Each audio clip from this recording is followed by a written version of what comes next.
관세음보살,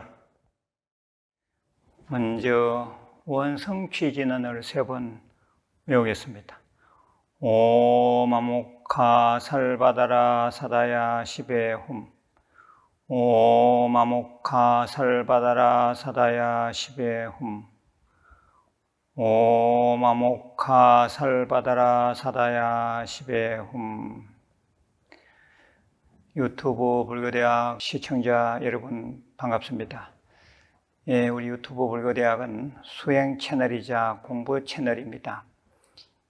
국외에서 해외에서도 많이 보고 계십니다.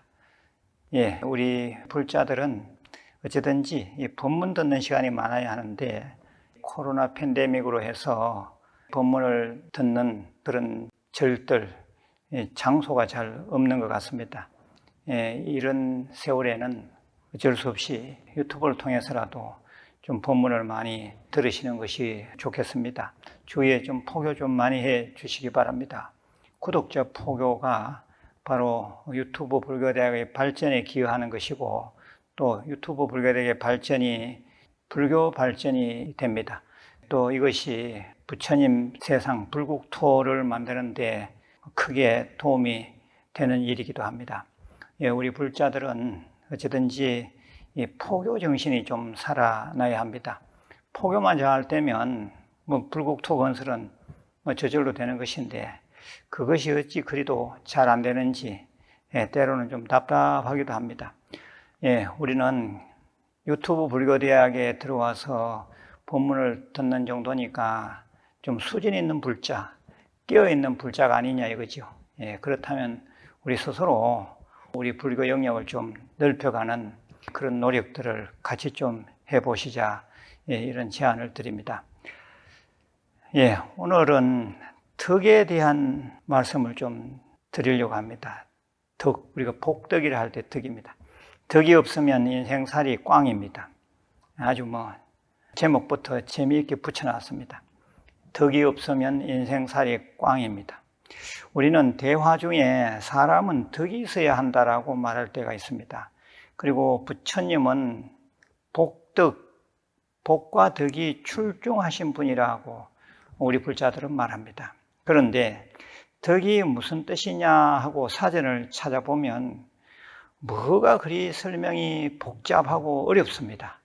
아주 어지럽습니다. 그래서인지 스님들이 하는 유튜브 법문에서도 복에 대한 설명은 많이 있으나 덕에 대한 법문은 거의 없었습니다. 그래서 제가 이 덕에 대한 얘기를 좀 해야겠다 하고 자료를 좀 모았습니다. 해룡왕경이라는 경에 나와 있는 덕에 대한 말씀을 잠시 제가 읽어드리겠습니다. 모두 마음을 집중해서 들어주시기 바랍니다. 덕이 있는 사람이라는 해룡왕경의 말씀입니다.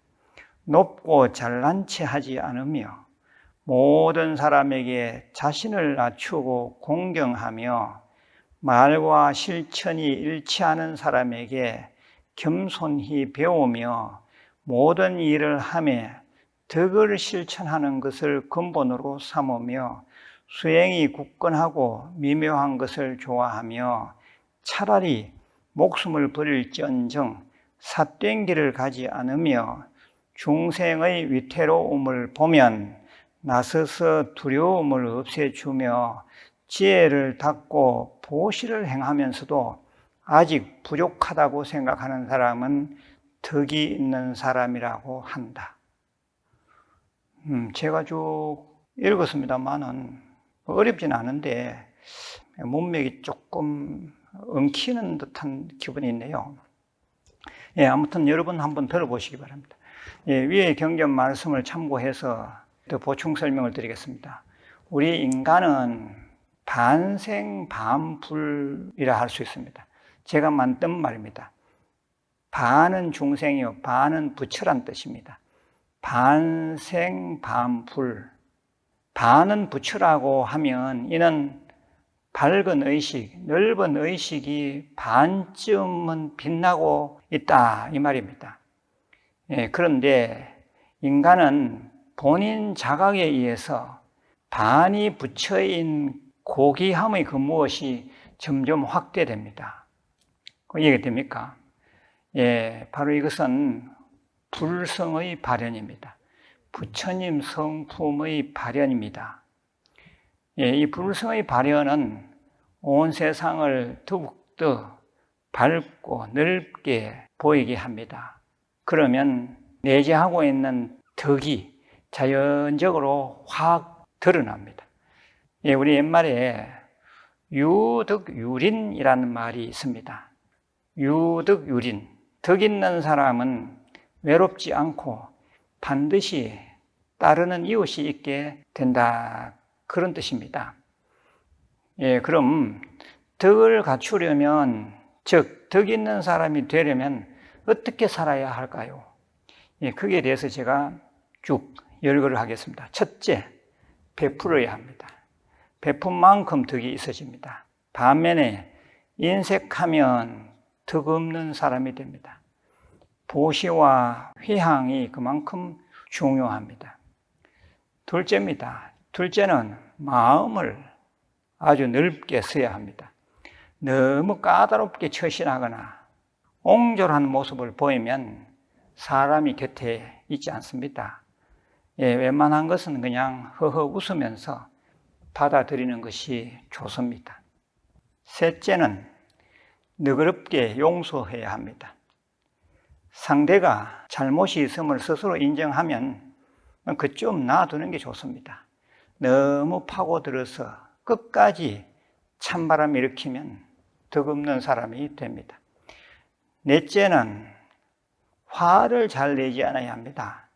짜증 잘 내고 화 잘 내면 인격에 큰 하자가 있는 것처럼 보입니다. 그러면 덕 없는 사람이 됩니다.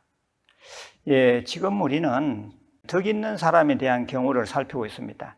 덕이 있다는 것은 주위에 좋은 사람, 무슨 일이 있을 때 자신을 도와줄 수 있는 사람이 많음을 뜻합니다.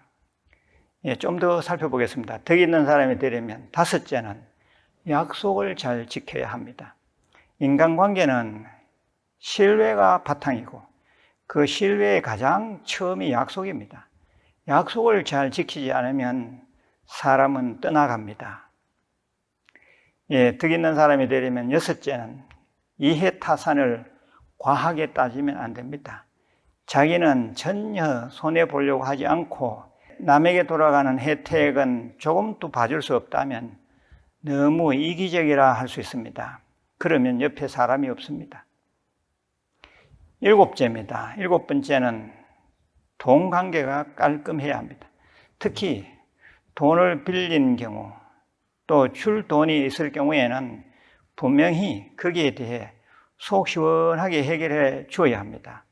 만일 돈 관계가 상습적으로 반듯하지 못하면 덕 없는 사람이 됩니다. 여덟 번째는 덕 있는 사람이 되려면 성실해야 합니다.